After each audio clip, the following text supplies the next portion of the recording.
This is APAB Calc. We're doing the Intro to BC Calc unit, and we're talking about integration with partial fractions. So in example 3, we're looking at an improper fraction, which is to say that the degree of the numerator, which in this case is cubed, is greater than or equal to the degree of the denominator, which is a 2.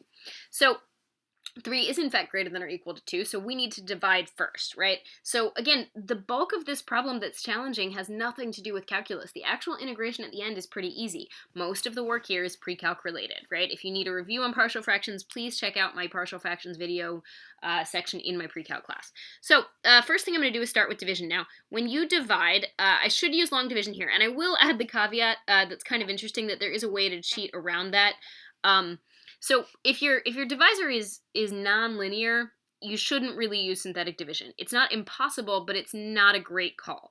So again, if your divisor is nonlinear, it is much, much better if you use long division.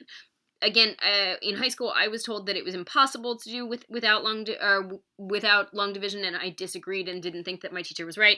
So I then did spend some time to try and figure out if it was actually impossible, and the answer isn't that it's impossible, the answer is that it's no longer a shortcut. The purpose of synthetic division is to be a shortcut.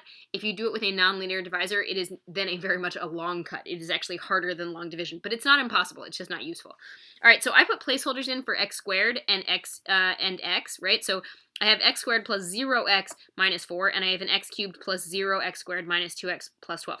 The reason I do that is because just like when you're doing regular division, you want everything to line up. It's important that the cubes line up with the cubes and the squareds line up with the squareds. And if you're not paying attention, now some people just leave like a blank space here so that they have a column for each possible power. That's fine too. So when we do long division, I have to ask myself, what do I have to multiply x squared by to make it look like an x cubed? And I get an x, so this will be an x squared plus x cubed plus 0x squared minus a 4x. And then just like I would in regular division, I subtract straight down, right? X cubed minus x cubed is gone. 0x squared minus 0x squared is also gone. I get a negative 2x plus a 4x, which is going to be a 2x plus 12. Now, this degree is smaller than the x squared, so I'm now looking at a remainder. So what I have here now is a remainder, right?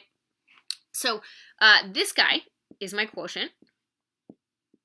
Sometimes spelling is hard in my brain. Okay, so essentially I can rewrite my example 3 as the integral of an x plus my remainder, 2x plus 12, over my divisor, which is this x squared minus 4dx. Now this guy's going to be easy to integrate, just an x, fine. This guy's going to require partial fraction decomposition.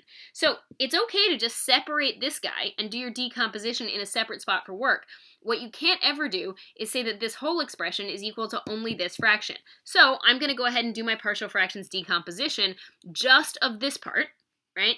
And then once I've done that, I'll put all the pieces together and I'll integrate what I have.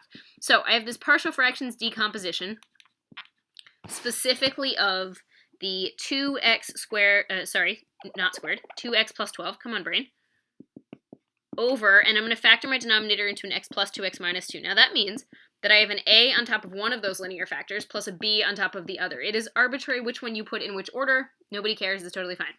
So if you're able to skip to the step where you get a common denominator and you recognize that the a fraction is missing the x minus 2 and the b fraction is missing the x plus 2, that's great. The numerator only step would look like this. 2x plus 12 equals a times the factor it's missing, which would be x minus 2, plus b times the factor it's missing, which would be x plus 2. This is a great situation for clever substitution because I can take turns and individually knock out each one of these. So I'm going to go ahead and use x equals 2 to knock out the a term. That's going to give me a 4 plus 12, which is 16, equals a b times a 6. Oh, sorry, times a 4, my bad. Sometimes adding is hard. And so I get b is 4. And then I'm going to go ahead and plug in x is negative 2. And when I do that, I'm going to get negative 4 plus 12, so that's an 8, equals a times a negative 4, and the b stuff gets knocked out, so I get a is negative 2. Right, so now I can go back up to the top with all this information. I can say that this original thing is the integral of an x, you can't forget the x, right, plus this negative 2 on top of an x plus 2, plus a 4 on top of an x minus 2 with respect to x. So the big thing that people tend to forget is about this x that they originally had.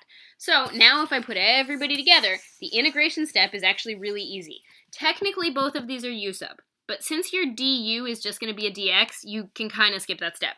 So nobody thinks it's cheating if you skip to x squared over 2 minus 2 natural log of the absolute value of x plus 2 plus 4 natural log of the absolute value of x minus 2 plus c.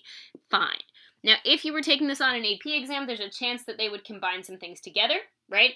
They certainly don't have to, but there is a chance that they would. So they wouldn't be able to combine this stuff, but they would be able to combine the logs, right? So you could see this as an x squared over 2 plus a natural log of, in an absolute value, x minus 2 to the 4th over an x plus 2 to the 2nd plus c, right? Because the negative exponent would make this land on the bottom.